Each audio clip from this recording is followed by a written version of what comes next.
Welcome to the Delmarva Almanac. Each week we connect you to the best of Delmarva. Like other almanacs, our aim is to tell you a little bit about our past, our present, and events in the near future. I'm your host, Dana Kester McCabe. Recently, the history of the ground under Salisbury bumped up against our above-ground story. The town sits on what is known as a vast paleochannel.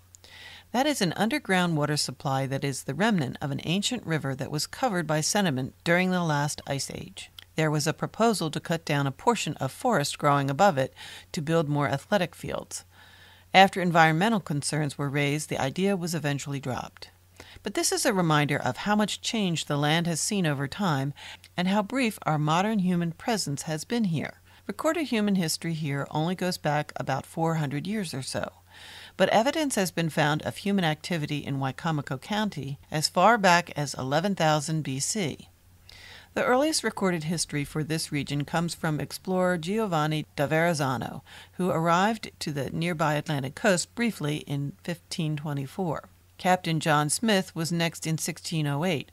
He made his way up the Pocomoke River, and his overland hikes brought him in contact with the Wicocomoko, or Wicomico, the Naus, the Kusk'arawack, and the Nantiquack or Nanticoke tribes. Smith records that the Wicomico had their own distinct dialect and appeared to be generally shorter than the people he met further south. Their primary village, Tundotank, was located near the present-day Tonytank neighborhood on Riverside Drive in Salisbury. The culture and genealogy of most of Delmarva's tribes made them part of the Algonquin nations. At the lower end of the peninsula, these tribes were part of the Powhatan Confederacy across the bay in the Tidewater area of Virginia, but the Wicomico claimed no allegiance to them. In his notes, Smith remarked that the Wicomico seemed to be more aggressive than their southern neighbors. This may have been because they were not under the protection of a larger tribe and had to appear threatening to fend off potential attackers. Maybe unfriendly rumors about the tourists had preceded their arrival. The rapid settlement of European colonists in the next few decades following Smith's visit led the tribes in the area to join together, and records of the Wicomico as a distinct group on Delmarva end there, though there is a tribe by that name today in Northumberland County, Virginia. Some historians surmise that our Wicomico joined with the Pocomoke and then joined the Nanticoke bands in the area. By 1678, there was only one Nanticoke village called Puckamee in what is now Wicomico County. This is on Barren Creek, which is a tributary of the Nanticoke River. Within 2 more decades, the native people there had also been pushed out. They and other area tribes faced the choice of leaving the region altogether to join up with other Algonquin or Iroquois tribes. The only other alternative was moving east to the Ascomanaconsin Reservation near Snow Hill, Maryland. That community only lasted until the early 1700s because of hunting restrictions, overcrowding, and unhealthy living conditions. Just about all the tribes in the region eventually moved to a reservation in what is now Oak Orchard, Delaware. They were lumped under the classification of Assateague and then the Nanticoke, but they were probably from a variety of the region's tribes.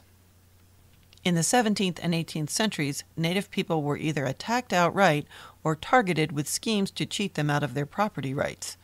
Those who were left hid in plain sight, doing their best to assimilate, fearing that evidence of their culture would make them vulnerable. Their language and traditions faded away and are now mostly lost. Reservations in Cheswold and Millsboro were the only native communities left on the peninsula. In the 20th century, they were provided with social services and their own schools, which segregated them from both white and African American children.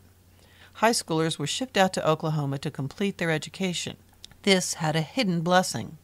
Their Algonquin cultural heritage having been mostly lost, these young people were able to reconnect by learning about Cherokee art, religion, language, and dance. The Cherokee were part of the southern Iroquois nation, so their traditions were somewhat different than the Nanticoke's Algonquin heritage.